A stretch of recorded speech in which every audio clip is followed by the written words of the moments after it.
हमारे हुक्मरान हमारे अवाम से झूठ बोलते हैं, धोखा देते हैं कि मुल्क की बाहर दुनिया में इज़्ज़त बनाने की वो कोशिश कर रहे हैं। हरगिज़ नहीं। हमेशा की तरह हुक्मरानों की बड़ी चोरियों की वजह से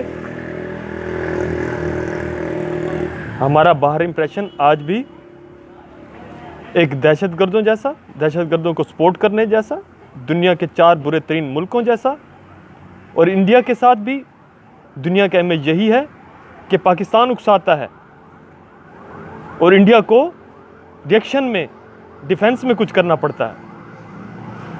इतनी ज़्यादतियों के बावजूद भी पाकिस्तानी अवाम इतने बम धमाके, इतनी जानें गंवा के, इतने फ़ौजी और सिविल लोगों की कुर्बानियाँ दे के भी हमारे हुक्मरानों की चोरियों और धोखे और झूठ की वजह से आज भी दुनिया में हमारा इंप्रेशन बिल्कुल अच्छा नहीं है।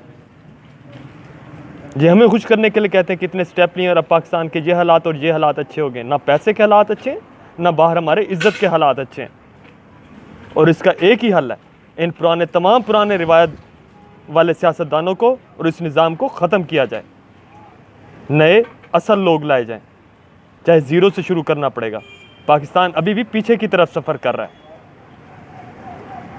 कायदे आज़म को भी हमने साइड लाइन लगा दिया था, ना हमने न्यूक्लियर साइंसदान की कदर की थी।